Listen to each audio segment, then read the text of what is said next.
પાનગઢ Gujarat border checkpost પાસેથી આવેલી રાજસ્થાનની માવલ ચેકપોસ્ટ પર પોલીસની કાર્યવાહી। રાજસ્થાનથી ગુજરાતમાં લઈ જવાતી ચાંદી પકડાઈ।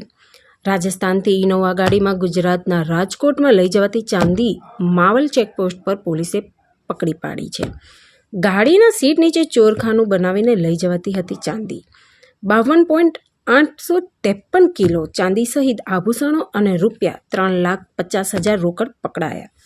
50 લાખ રૂપિયા ઉપરાંત ચાંદી પકડાઈ હોવાનું સામે આવ્યું છે। ઇનોવા ગાડીમાં રાજકોટ લઈ જવાતી હતી ચાંદી।